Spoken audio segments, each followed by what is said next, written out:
but this is my freshman year, okay? 1990, San Diego State, and we're about, 4 or 5 games into the season.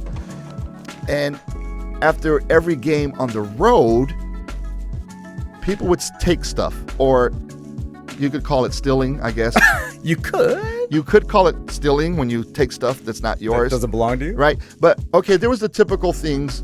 What would you expect to take from a hotel room, a nice hotel room, right? A pillow, perhaps, right? Yeah, bathrobe. A towel, a bathrobe nowadays, maybe some slippers. So here's the deal.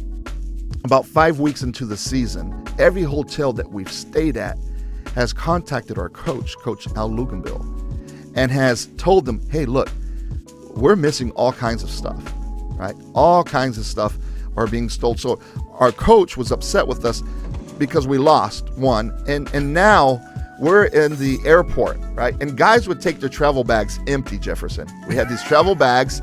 We'd take it empty because we wanted to bring them back home filled, right? So it was so funny. We'd go to a place empty, and then on the plane, you see all these bags filled to the brim. Now, this is 5-6 weeks into the season. At that point, my friend and I, Damon Pieri, he was my roommate. He was a free safety, and we had a plan. I would take home some pillows, and he would take home some towels. And at the end of the road trip, we'd divvy up the booty, right? He'd give me some of his towels, I'd give him some pillows, and so we had a nice supply of plush pillows and towels. We were on a budget.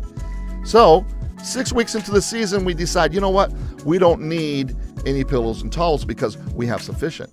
Well, it was that week that we stopped taking those pillows and towels that our coach started randomly calling out people in the airport. So I want you to see this. I want you to see like 75 guys, right, in this airport, in this corner, and our coach going ballistic, calling people by name and telling them to bring their travel bag and open it up and dump it out. So what started happening is that he'd call somebody, you open up the bag, and of course you see a pillow, you see some towels, big deal. But then the mound started growing. and now the airport, everybody at the airport is watching this comedy show as Al Luganville is going crazy. Now people start pulling out artwork. Like artwork that doesn't even match the motif of their dorm because their dorm has no motif. Like some random picture of a horse in a field. Now, that's bad. But then you see this pile of remote controls. Remote controls to devices that I guarantee you doesn't work. All right? It gets worse. Comforters. Ew. Shower curtains full of mildew. There's about a 5-foot pile of all this stuff. And as the coach is going crazy, we're laughing, right? And then finally, he pulls out a shower mat, a dirty shower mat, and he lifts it up in the air and he shakes it. And he goes, "You guys can buy this for 99 cents at Thrifty's. You hoodlums and you thugs."